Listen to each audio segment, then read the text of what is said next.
Hi guys, welcome to Anushala by Anushree. This is the part 2 for class 9th geography chapter number 4 climate. ठीक है, climate के lecture जो था उसको हमने 2 पार्ट में डिवाइड किया है. लेक्चर 1 अगर आपने नहीं देखा है तो पहले उसको देख कर आओ, क्योंकि उसके बगैर आपको ये वाला जो सीजन्स वाला टॉपिक है इसको समझने में थोड़ी सी परेशानी जा सकती है. ठीक है, तो जिसने नहीं देखा है पहले वो वाला लेक्चर देख लें, उसके बाद इस लेक्चर को शुरू करें. राइट, चलो. So let us begin. Seasons के बारे में पढ़ते हैं. राइट, देखो हमारे पास अगर हम इंडिया के क्लाइमेट को पढ़ते हैं तो 4 सीज़न है. ठीक है, ये 4 सीज़न को बेसिकली जो हम बचपन से पढ़ते आ रहे हैं उसको हम कैसे देखते हैं कि एक तो हमारे पास है summer, then we are having winters, then we are having rainy season. ठीक है, जिसको हम मानसून सीजन भी बोल लेते हैं, और इसके बाद हम मानते हैं अपना ऑटम. ठीक, देखो अब समर, विंटर्स और रेनी ये तो हमें समझ में आते हैं. ऑटम में जो ट्रांजिशन होता है, जो चेंजेस होते हैं, वो हम यहाँ पर देखेंगे. राइट, सो बिना किसी देर किए हम शुरू करेंगे अपने कोल्ड वेदर सीजन, या जिसको हम विंटर्स भी बोलते हैं. एग्जाम में अगर पूछ ले कोई कोल्ड वेदर सीजन क्या, तो कंफ्यूज होने की ज़रूरत नहीं है, विंटर के बारे में पूछ रहा है. राइट, जब वेदर कोल्ड रहता है तो ऑब्वियस सी बात है वो विंटर होती है. राइट, कोल्ड वेदर सीजन कब से शुरू होता है? Mid November in north India and states till February. Northern India क्यों बोला है हमने? क्योंकि पहले लेक्चर में हमने देखा था कि बहुत सारे फीचर्स हैं, जैसे कि आपकी लैटिट्यूड है, ट्रॉपिक ऑफ कैंसर, उसके कारण हमने देखा कि सब ट्रॉपिकल रीजन की हम बात कर रहे हैं, यानी नॉर्थ इंडिया की बात कर रहे हैं. तो कभी कभी ये होता है कि आपके नॉर्थ इंडिया और साउथ इंडिया में, जैसे कि आपके सदर्न हेमिस्फीयर और नॉर्दर्न हेमिस्फीयर में क्लाइमेट थोड़ा सा चेंज वहाँ पर रहता है. राइट, देखो अगर हम नॉर्थ इंडिया में कोल्ड वेदर सीजन की बात कर रहे हैं तो यहाँ पर आपको ये चीज़ समझनी है कि ये जो आपकी अर्थ है ना, बहुत ख़राब बनी है पर कोई नहीं, ये जो आपकी अर्थ है इसको सन की रेज मिल रही है ना. अब क्या होता है कि अपेरेंट एक फिनोमेना है. अपेरेंट का मतलब है कि एक्चुअली ऐसा होता नहीं है, लेकिन हम ऐसा मानते हैं कि सन जो है ये अपवर्ड मूव कर रहा है और डाउनवर्ड मूव कर रहा है. ठीक, जबकि सन तो स्टैटिक है, सन तो मूव करेगा नहीं, मतलब स्टैटिक नहीं है सन, लेकिन सन अर्थ के अकॉर्डिंग मूव नहीं करता है. राइट, अर्थ मूव करती है. तो ये हो जाता है हमारा नॉर्दर्न हेमिस्फीयर और ये हो जाता है हमारा सदर्न हेमिस्फीयर. तो हम मानते हैं कि अगर नॉर्दर्न हेमिस्फीयर में ठंडी है तो इसका मतलब सन यहाँ नहीं है, सन एक्चुअली यहाँ है, नीचे है. ठीक है, और ये सदर्न हेमिस्फीयर को डायरेक्ट रेज दे रहा है ना. और अर्थ तो हमारे पास कैसी है, टिल्टेड है ऑलरेडी. ठीक, तो इस तरीके से यहाँ पर क्या हो रहा है कि हम मानते हैं सन अपेरेंटली जब नॉर्थ हेमिस्फीयर में ठंडी है तो सन सदर्न हेमिस्फीयर को पूरी लाइट दे रहा है, और यहाँ पर 6 महीने साउथ पोल में दिन होगा और यहाँ पर होगी रात. लेकिन जब नॉर्दर्न हेमिस्फीयर में गर्मी है तो हम मानते हैं कि सन अपेरेंटली ऊपर मूव कर गया है.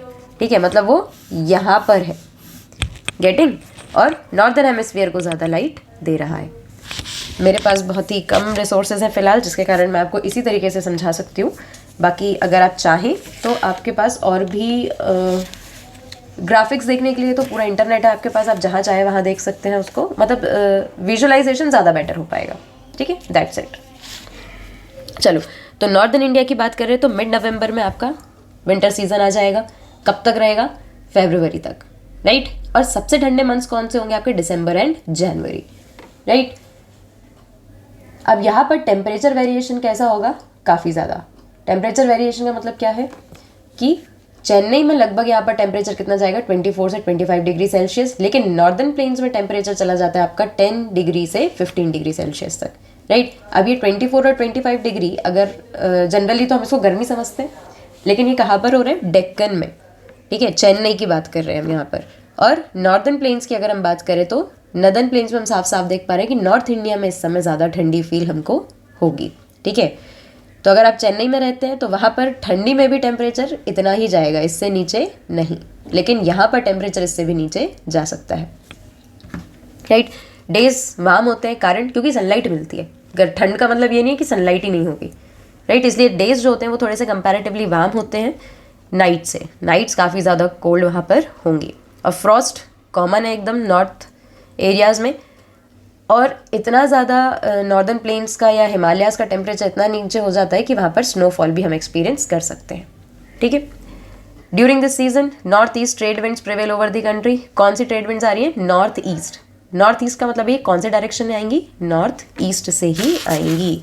यहाँ पर डायरेक्शंस में कंफ्यूज ना हो, this is north, this is east. कौन सी ट्रेड विंड्स चल रही है? ये वाली, ठीक है। मतलब कि अगर ये हमारा इंडिया है इस हिसाब से, तो यहाँ से आ रही है। अब यहाँ से आ रही है तो ऊपर कोई वाटर बॉडी तो है नहीं, तो ये कैसी विंड से लेकर आएंगी? Dry winds.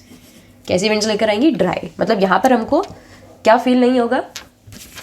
ये जो आपका लैंड मास है ना, ये वाला जो आपका लैंड मास है, यहाँ से ऊपर से आएंगी आपकी नॉर्थ ईस्ट ट्रेड विंड्स, ठीक। तो जब ये यहाँ से आएंगी तो पानी लेकर आ सकती हैं, ठीक है। क्यों? क्योंकि यहाँ पर बे ऑफ बंगाल है। लेकिन जब ये लैंड से ही आ रही है तो यहाँ पर तो कोई पानी है ही नहीं ना, तो ये कौन सी विंड्स लेकर आएंगी? ड्राई विंड्स, ठीक है। ठंडी ठंडी हवाएं, लेकिन बिना मॉइस्चर वाली विंड्स आपके लैंड पर चलेंगी, ठीक। तो basically winter is a dry season, that is why आप देखते हैं कि आपकी स्किन जो है उसको भी ड्राइनेस फील होती है। ठंड के सीजन में तमिलनाडु को थोड़ी सी बारिश मिलती है, जिसका कारण क्या है? बे ऑफ बंगाल से ये जो ट्रेड विंड्स आ रही हैं, ये थोड़ा सा पानी उठाकर तमिलनाडु में बारिश करा देती हैं, right. Northern part of country में हाई प्रेशर होगा, ठीक है। तभी तो हाई प्रेशर से लो प्रेशर, अभी मैंने आपको दिखाया है ना। नॉर्दर्न इंडिया में क्या होगा? यहाँ पे हाई प्रेशर बन रहा है, तभी ये नॉर्थ ईस्ट विंड इस डायरेक्शन में चल के आ रही है, क्योंकि यहाँ पर लो प्रेशर बना हुआ है, right. Then cold weather season का एक और कैरेक्टरिस्टिक फीचर क्या है कि northern plains, over the northern plain is the inflow of cyclonic disturbance from the west and the north west. West और नॉर्थ वेस्ट से साइक्लोनिक डिस्टर्बेंस आते हैं। वेस्ट कौन सा डायरेक्शन है? This is your north, this is south, this is east, this is west. हमने देखा north से और वेस्ट से कौन से डिस्टर्बेंस आएंगे? साइक्लोनिक डिस्टर्बेंस आएंगे। मतलब इस सीजन में यहाँ पर क्या होगा कि ये नॉर्थ से कुछ हवाएं आएंगी, यहाँ से भी कुछ हवाएं आएंगी और इस तरफ से भी कुछ हवाएं आएंगी। तो ये वाला जो बे ऑफ बंगाल वाला रीजन है, यहाँ पर साइक्लोन्स उठेंगे, ठीक है। सब तरफ हाई प्रेशर बना हुआ है, ठीक है। सब तरफ हाई प्रेशर है, तो बे ऑफ बंगाल, यानी बे का मतलब क्या होता है? ऐसा पानी का पार्ट जो तीन तरफ से लैंड से घिरा हुआ है। यहाँ पर इंडिया है, यहाँ पर ऊपर आपके नॉर्थ ईस्ट और बांग्लादेश है, यहाँ पर आपका म्यांमार है, राइट। तो ये हो गया आपका bay of Bengal. Bay of Bengal सब तरफ से क्या है? हाई प्रेशर बन गया, तो बीच में बना है लो प्रेशर। हाई प्रेशर से लो प्रेशर जब ये सब आएगा तो ऐसे राउंड राउंड राउंड राउंड होकर क्या होगा? पानी की वेव्स चलेंगी, यहाँ पर जनरेट हो जाएगा आपका साइक्लोन, ठीक। चलो, पर बहुत ज़्यादा मूवमेंट यहाँ पर नहीं दिखेगा आपको, ठीक है। देन मेडिटेरेनियन सी से आपके पास क्या आएंगी? बहुत सारी जिसको आप वेस्टर्न डिस्टर्बेंस बोलते हैं ना। मेडिटेरेनियन सी क्या है? वर्ल्ड मैप में आपको यूरोप के पास देखने को मिल जाएगा, जिसके कारण क्या होता है? इंडिया में जो नॉर्थ वाला हिस्सा है, ठीक है, दिल्ली वाला जो रीजन है, वहाँ पर ठंड में बारिश आपको फील होगी, ठीक। ठंड में बारिश आपको वहाँ पर फील होगी तो क्या होगा कि ठंड में बारिश वहाँ पर आपको मिल रही है कहाँ? दिल्ली वाले रीजन में। और तमिलनाडु में क्यों मिल रही है? क्योंकि ये तो हमने देखा है ना, नॉर्थ ईस्ट से आपकी विंड्स यहाँ पर आ रही हैं। लेकिन दिल्ली वाले रीजन में जो बारिश होगी वो होगी आपकी ये मेडिटेरेनियन सी से आने वाली विंड्स के कारण, ठीक है। वेस्टर्न एशिया से जो आ रही है वहाँ से आने वाली विंड्स के कारण यहाँ पर बारिश होगी, राइट। ये वाली जो बारिश होती है, ठंड वाली जो बारिश, ये राबी क्रॉप्स के लिए बहुत अच्छी होती है, ठीक है। कारण इनको महावत बोला जाता है और इनके कारण ना बहुत सारी क्रॉप्स जो है वो जल्दी राइप हो जाती है, जल्दी कल्टीवेट हो पाती है, ठीक है। तो इनके लिए राबी क्रॉप्स के लिए क्या होती है? हमारे पास ये वाली बारिश काफ़ी यूज़फुल हो जाती है। पेनिनसुलर रीजन में कोई भी डिफाइंड कोल्ड सीजन नहीं है, क्योंकि अभी हमने देखा कि ज़्यादा से ज़्यादा टेम्परेचर कितना पहुंचता है? 24 टू 25, ठीक है। तो मतलब अगर हम ठंड की बात कर रहे हैं इंडिया में, तो ठंड हमें मेजरली फील होगी नॉर्दर्न पार्ट ऑफ इंडिया में, ना कि सदर्न पार्ट ऑफ इंडिया में, ठीक है। डेक्कन में कोई भी डिफाइंड कोल्ड वेदर सीजन नहीं है। So this was all about the cold weather season या फिर winters. Now let us move towards the next, that is hot weather season या फिर जिसको हम बोलते हैं समर, ठीक। अब समर जब हम नॉर्थ इंडिया में पढ़ेंगे तो मैंने अभी आपको दिखाया कि समर अगर आप नॉर्थ इंडिया में पढ़ रहे हैं तो सन कहाँ पर मूव कर रहा है? नॉर्दर्न वर्ड्स, ठीक है। तो मतलब ग्लोबल हीट बेल्ट जो है, ग्लोबल हीट बेल्ट इक्वेटर पे सबसे ज़्यादा हीट होगी, ठीक है। और इक्वेटर मूव कर रही है, इसका मतलब क्या है? एक्चुअली इक्वेटर मूव नहीं कर रही है, हीट बेल्ट मूव कर रहे हैं, मतलब हम मानते हैं कि सन मूव कर रहा है, राइट। तो यहाँ पर गर्मी कब पड़ेगी हमारे नॉर्दर्न इंडिया में, मार्च टू मई, ठीक। This is known as hot weather season. चलो, मार्च में ज़्यादा से ज़्यादा टेम्परेचर, मतलब हाईएस्ट टेम्परेचर कहाँ पर पहुँचता है, 38 डिग्री सेल्सियस, ठीक है। कहाँ पर, डेक्कन प्लेटू में, ठीक है। लेकिन अगर हम एमपी गुजरात जैसे रीजन्स की बात करें जो लैंड लॉक्ड है, साथ में नॉर्दर्न पार्ट ऑफ इंडिया में, तो यहाँ पर टेम्परेचर 42 डिग्री सेल्सियस चला जाता है, ठीक। अगर आप बहुत ज़्यादा डेजर्ट रीजन की, राजस्थान रीजन की अगर आप बात करें तो वहाँ आपको आराम से 45 से ऊपर टेम्परेचर देखने को मिल जाता है, मतलब एक्सट्रीम हॉटनेस जिसको आप कहेंगे, ठीक। पेनिनसुलर इंडिया में ठंड के, मतलब गर्मी के समय, जब हम नॉर्थ इंडिया में गर्मी फील कर पा रहे हैं, यहाँ पर 42 अराउंड टेम्परेचर फील कर पा रहे हैं, तो पेनिनसुलर इंडिया में टेम्परेचर कम रहेगा, जिसका कारण क्या है, ओशियंस के वहाँ पर इन्फ्लुएंस के कारण। क्यों, क्योंकि डेक्कन इंडिया, ये देखो, ये जो आपका डेक्कन इंडिया है, ये 3 तरफ से पानी से घिरा हुआ है, तो पानी का इन्फ्लुएंस है, इसलिए यहाँ पर गर्मी हमें कम फील होगी। लेकिन ये वाला जो एरिया है ये पूरा लैंडलॉक्ड है, यहाँ पर ऊपर पानी नहीं है ना हमारे पास, यहाँ वाले रीजन में अगर हम रह रहे हैं तो यहाँ पर हमको गर्मी ज़्यादा फील होगी as compare to Deccan India, right. चलो, towards the end of May क्या होगा, एक लो प्रेशर एरिया काफ़ी लंबे समय तक बनेगा, कहाँ पर, आपके थार डेजर्ट में, ठीक है। थार डेजर्ट कहाँ पर है हमारा, यहाँ पर देख सकते हैं, दिस इज योर राजस्थान, हम मान सकते हैं कि यहाँ पर है हमारा थार डेजर्ट। अब नॉर्थ इंडिया में थार डेजर्ट में टेम्परेचर बहुत ज़्यादा है, मतलब यहाँ की हवा होगी गर्म, गर्म होगी तो ऊपर जाएगी, तो यहाँ पर बन जाएगा लो प्रेशर, ठीक। अब लो प्रेशर है तो इस लो प्रेशर को भरने के लिए हर तरफ से क्या आ सकती है, आपकी हाई प्रेशर वाली विंड, राइट। तो यहाँ पर थार डेजर्ट में नॉर्थ ईस्ट में जो आपके पटना और छोटा नागपुर प्लेटू है झारखंड तरफ, यहाँ से आपकी एयर जो है वो सर्कुलेट होनी चालू हो जाएगी, ठीक। इसलिए हम देखते हैं कि गर्मी वाले रीजन में थार डेजर्ट की तरफ से वहाँ पर लो प्रेशर बने, राइट। लो प्रेशर बन रहा है तो हाई प्रेशर से क्या होगी, उसको कवर करने के लिए विंड्स आएंगी, और जब वो आएंगी तो उस रीजन में आके गर्म होंगी, और गर्म गर्म हवा वहाँ पर फ्लो होगी, जिसको हम बोलते हैं लू, ठीक। लू जो है वो क्या है, एक स्ट्राइकिंग फीचर है आपके हॉट वेदर सीजन का। लू अगर आपसे कोई वन वर्ड आंसर में पूछ ले या आपसे एमसीक्यूज में पूछ ले तो आप उसको कैसे बताएंगे, these are strong gusty hot and dry winds. Dry है क्यों, क्योंकि मॉइस्चर ही नहीं है, राइट। ड्राई विंड्स हैं जो कि डेज में चलती हैं नॉर्थ और नॉर्थ वेस्टर्न इंडिया में, ठीक। कभी कभी शाम तक भी चल जाती हैं, 6-7 बजे तक, इसलिए बोला जाता है कि अगर लू चल रही है तो आप बाहर ना निकले, क्योंकि ये इतनी ज़्यादा ड्राई विंड्स होती हैं कि ये आपको काफ़ी हद तक डिहाइड्रेट कर देती है और आपकी हेल्थ को अफेक्ट करती हैं, ठीक है। These storms bring temporary relief, लेकिन ये जो हवा चल रही है, जब ये कहीं ऐसे रीजन से उड़ेंगी जहाँ पर पानी है, तो ये थोड़े थोड़े से शावर्स जो है वो अपने साथ लेकर आएंगी, ठीक है। थोड़ी ठंडी हवा या थोड़ी थोड़ी बूंदाबांदी जो है उसको अपने साथ लेकर आती है। वेस्ट बंगाल में इन्हीं स्टॉर्म्स को बोला जाता है काल बैसाखी, ठीक।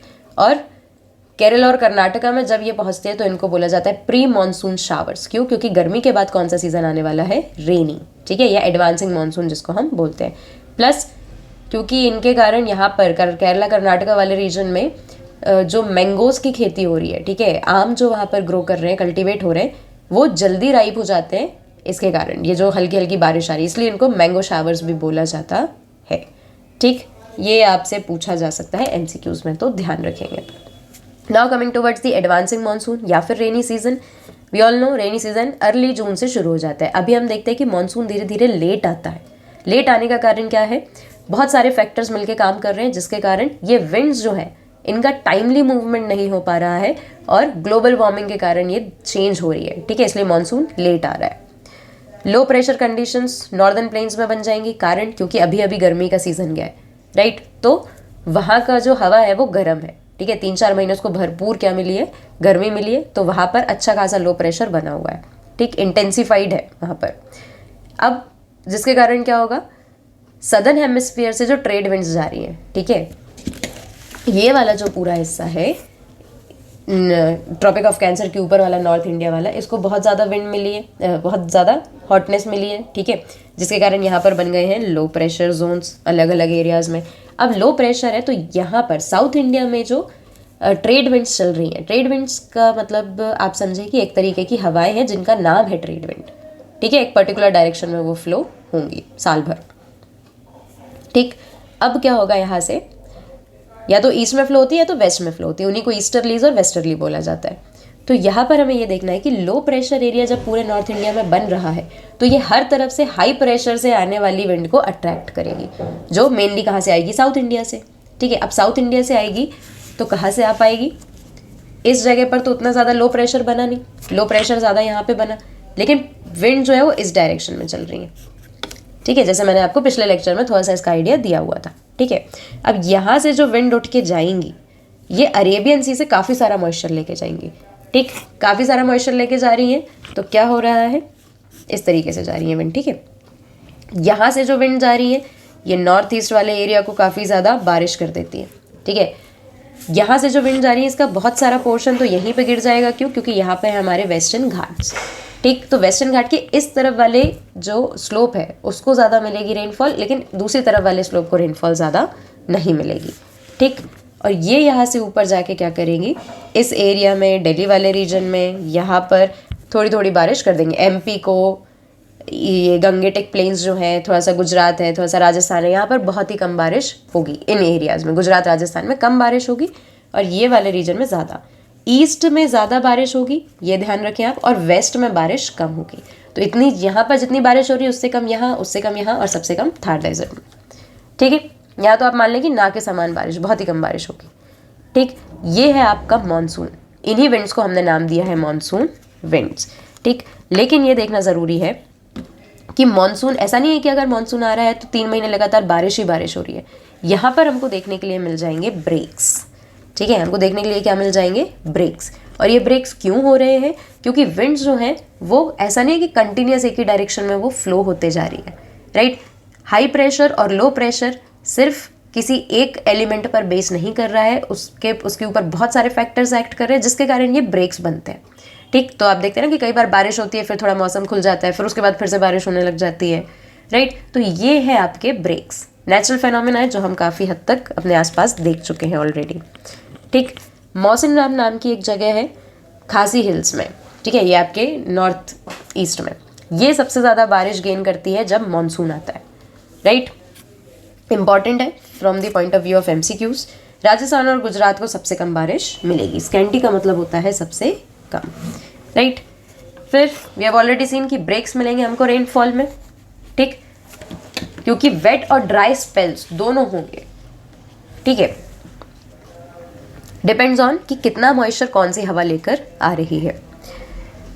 फिर इसके बाद क्या होगा कि जो आपकी हिमालयन रिवर्स है, क्योंकि हमने देखा कि गंगेटिक प्लेन के ऊपर अच्छी खासी बारिश यहाँ पर हो रही है, तो जिसके कारण क्या होता है कि कभी कभी बारिश में जब यहाँ पर बहुत ज़्यादा रेनफॉल आ जाती है तो फ्लड लाइक सिचुएशन भी क्रिएट हो जाती है, जिसके कारण क्या होता है कि बहुत ज़्यादा लाइफ और प्रॉपर्टी का नुकसान होता है।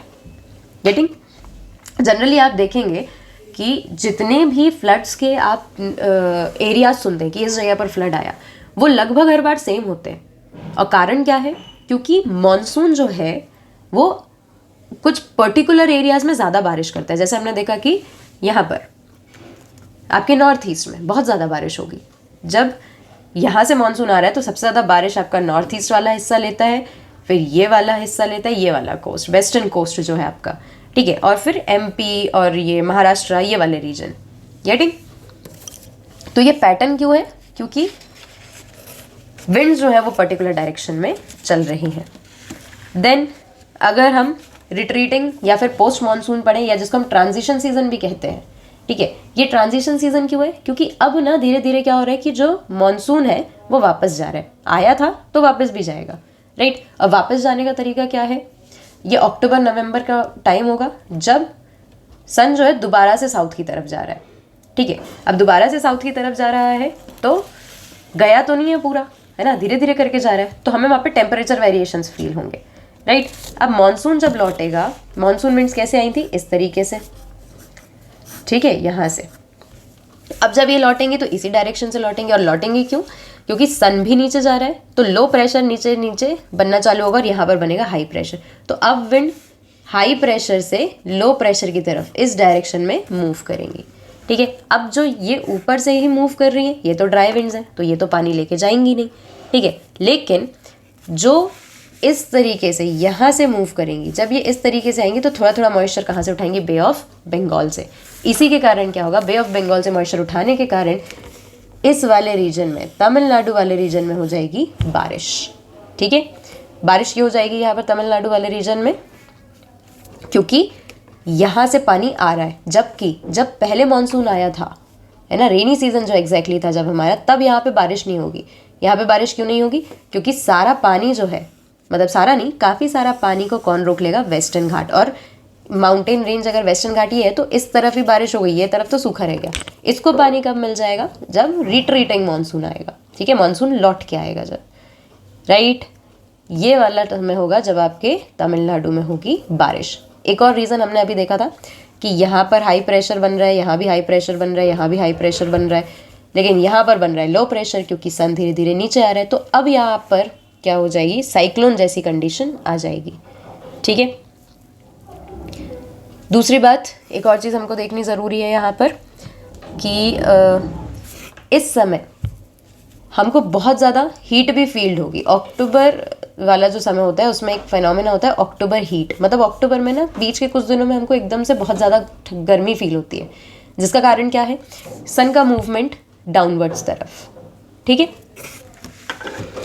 चलो, और ह्यूमिडिटी बहुत ज़्यादा हमको उस समय फील होने लग जाएगी। सो दिस वॉज अबाउट हमारे चारों सीजन्स।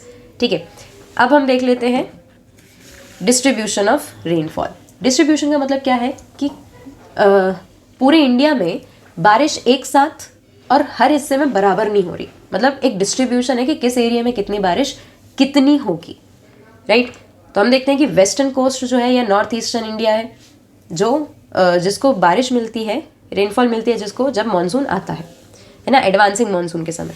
तो यहाँ इतनी ज़्यादा बारिश होती है कि लगभग 400 सेंटीमीटर एनुअली, राइट। लेकिन जो वेस्टर्न राजस्थान है, थार डेजर्ट वाला रीजन है, या उसके आसपास वाला जो गुजरात रीजन है, कच्छ रीजन है ना, हरियाणा पंजाब वाला रीजन है, वहाँ पर 60 सेंटीमीटर से भी कम बारिश। ठीक है, मतलब डिस्ट्रीब्यूशन है, इंडिया के कुछ हिस्सों को ज़्यादा बारिश मिलती है और कुछ हिस्सों को कम बारिश मिलती है। ठीक, लेह लद्दाख की अगर आप बात करें, जम्मू कश्मीर की आप बात करें, तो ये भी ड्राई रीजन्स हैं, क्योंकि ठंडी तो है लेकिन मॉइस्चर नहीं पहुंच पा रहे हैं, वो लैंडलॉक्ड वाले एरिया में पहुंच रहे हैं। गेटिंग। फिर तमिलनाडु वाला जो एरिया है, हमने देखा कि उसको बारिश कब मिलेगी, जब मॉनसून वापस आएगा। गेटिंग। फिर ये जो डिस्ट्रीब्यूशन है, इसके कारण एक प्रॉब्लम क्रिएट हो जाती है कि जैसे जहाँ पर ये 400 सेंटीमीटर बारिश हो रही है, अगर हम नॉर्दर्न प्लेन्स की बात करते हैं तो वहाँ पर फ्लड्स आ जाता है, तो फ्लड्स भी डिस्ट्रक्ट कर रहे हैं। लेकिन राजस्थान जैसा रीजन या गुजरात जैसे रीजन जहाँ पर बहुत ही ड्राइनेस है, ठीक है, वहाँ पर रेनफॉल ही नहीं हो रही है या बहुत कम अमाउंट में हो रही है, तो वहाँ पर ड्रॉट जैसी सिचुएशन आ जाती है या सूखा पड़ने जैसी सिचुएशन वहाँ पर क्रिएट हो जाती है। तो एक्सट्रीम रेनफॉल और कम रेनफॉल दोनों ही क्या है, प्रॉब्लमेटिक है, और हर साल इंडिया ये प्रॉब्लम से फेस मतलब हर साल इंडिया इन प्रॉब्लम्स को फेस कर रहा है, right. Then monsoon as a unifying bond. अब यूनिफाइंग बॉन्ड क्या है कि मॉनसून इंडिया को, अगर आप सिर्फ ज्योग्राफी की नज़र से ना देखें, ठीक है, अगर आप ओवरऑल तरीके से मॉनसून को देखना चाहते हैं तो किस तरीके से मॉनसून हमको यूनिफाई कर रहा है, हमको जोड़ कैसे रहा है। मॉनसून हमको कैसे जोड़ रहा है, क्योंकि बहुत सारे हम फेस्टिवल्स जो हैं वो क्या करते हैं, अपने मॉनसून के आने पर मनाते हैं, ठीक है, जैसे कि बैसाखी है, या हमने देखा था मैंगो शावर्स जो है ना, कुछ लोग न्यू ईयर्स जैसे अपने लोकल न्यू ईयर्स जो होते हैं उनको भी सेलिब्रेट करते हैं, ठीक है। तो मतलब क्या है कि मॉनसून जो है वो हमको जोड़ के रखने का काम कर रहा है, राइट। कुछ एरिया जहाँ पर ज़्यादा बारिश हो रही है वहाँ पर भी कल्चरल इम्पॉर्टेंस है, कुछ एरियाज जहाँ पर कम बारिश हो रही है वहाँ पर वाटर को लेकर या मॉनसून को लेकर अलग अलग फेस्टिवल्स वहाँ पर सेलिब्रेट किए जा रहे हैं। लेकिन ओवरऑल ये पूरे इंडिया को एक कंट्री बनाकर रख रहा है जो ज्योग्राफी से कल्चर की तरफ हमको मोड़ लेता है, ठीक है, राइट। तो from the very top of Himalayas to the Deccan plateau, seasons जो हैं भले अलग अलग हो रहे हैं, टेम्परेचर अलग है, लोगों के रहने के जो तरीके हैं बिकॉज ऑफ द ज्योग्राफी वो अलग अलग है, लेकिन अल्टीमेटली सारी चीज़ें हमको एक साथ जोड़कर इंडिया के अंदर रखने के लिए काम करती हैं, ठीक है। So this was all about the chapter. ये जो 2 मैप्स हैं ये आपके काम के नहीं हैं, although they are telling you about rainfall, ठीक है, कि एनुअल रेनफॉल किस एरिया में कितनी ज़्यादा होती है। सिर्फ अगर आपको नॉलेज के लिए पढ़ना है तो आप बिल्कुल इनको पढ़ सकते हैं, कोई प्रॉब्लम नहीं है ना। अलग अलग कलर से बताया गया है कि कौन कौन से एरियाज़ में कितनी बारिश होती है, जितनी ज़्यादा बारिश उतना ज़्यादा डार्क कलर यहाँ पर दिखाया गया है, राइट। बट डोंट वरी, क्योंकि ये एग्ज़ाम में नहीं आने वाला है तो कोई परेशानी नहीं है। So this was all about this chapter climate, ठीक है। MCQs वगैरह जो है उनको आप अच्छे से पढ़ लें, क्योंकि नॉट नेसेसरीली कि आपके एग्जाम्स में सिर्फ बुक के MCQs आएंगे या बुक के क्वेश्चंस आएंगे, है ना। इनसाइड क्वेश्चन भी दिए जा सकते हैं, मैप वर्क अंदर से दिया जा सकता है, तो फोकस रखें कंसेप्ट पर। बाकी चैप्टर से जितना भी डिलीटेड पोर्शन था वो मैंने आपको बता दिया है। इसमें आपको कोई भी परेशानी है, you can ask me in the comment section, and don't forget to like, comment, share and subscribe. Thank you so much.